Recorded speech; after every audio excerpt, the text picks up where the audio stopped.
They don't just beat you, they annihilate you.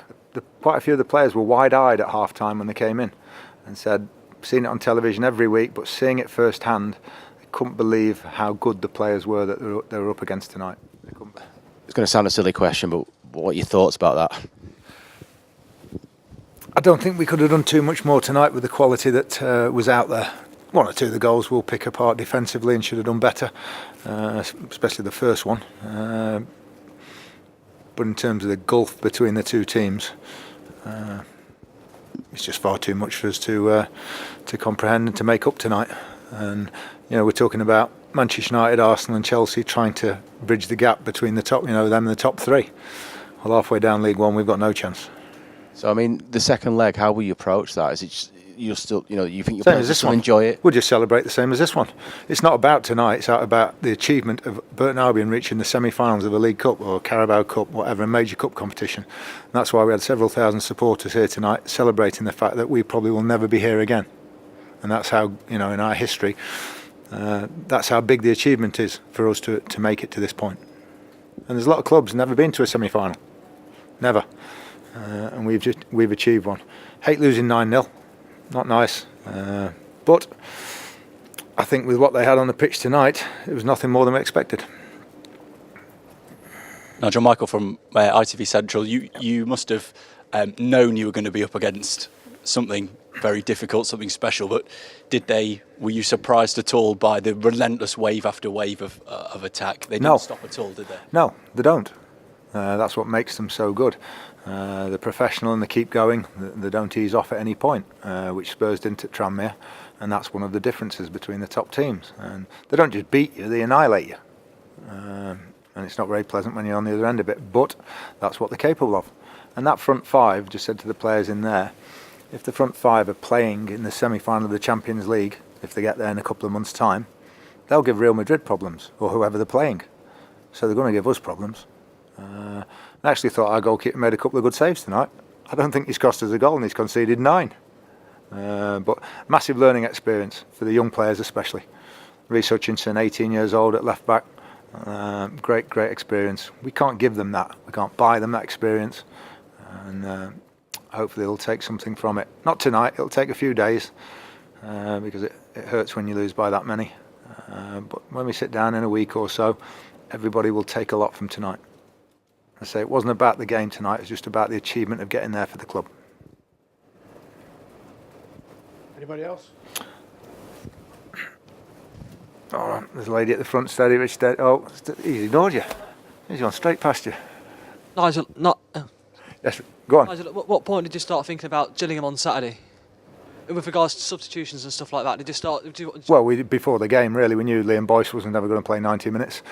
Scott Fraser and Jamie Allen had been injured, missed a couple of games ago, so they were the three obvious ones to come off tonight, just to protect them from injury. So that was always in our minds, irrespective of the score. And Gillingham's more important for us. Yes, played well tonight. He played well. He's a nice footballer. And be the biggest arena he's played in, and biggest game he's played in. So, and I thought he kept his head, got the ball down, especially in the first half, and played well. Yep.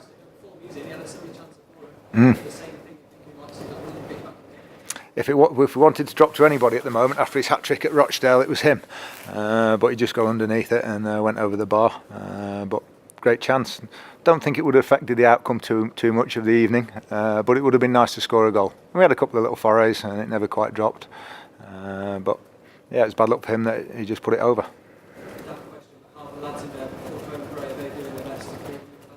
Yeah, well, I think they struggled as much as anybody tonight. So,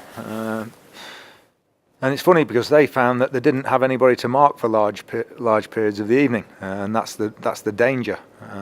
Is that they just pop up in little holes and run beyond you. They don't actually stand up against you as they do in League One, and that's part of the problem. So hopefully they'll recover in time for try and keep us a clean sheet against Gillingham. It'll be a bit different, 3,000, and if we get 3,000 we'll be doing well Saturday, so it'll be a bit different. Nigel, when you look back to your time at Manchester City, is it hard to comprehend just how far this club have come in a short space of time? Oh, definitely, everything.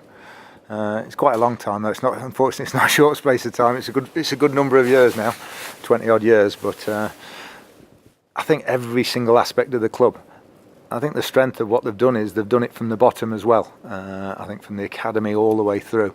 And a lot of clubs just spend big on the first team and everything else they think will take care of themselves.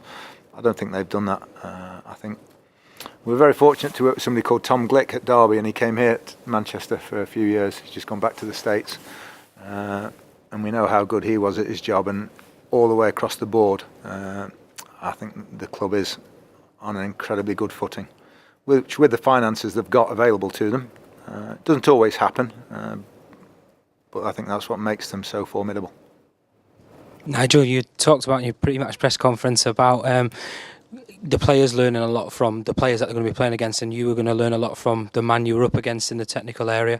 What did you learn about his tactics tonight?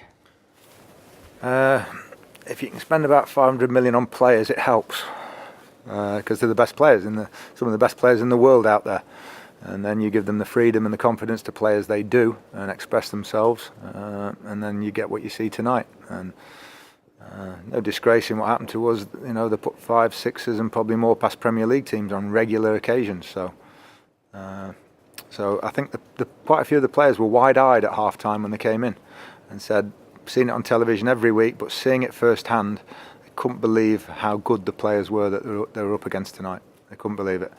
And you can't help but admire somebody like David Silva on the ball, and you know, he looks to have so much time and space all the time, and his movement.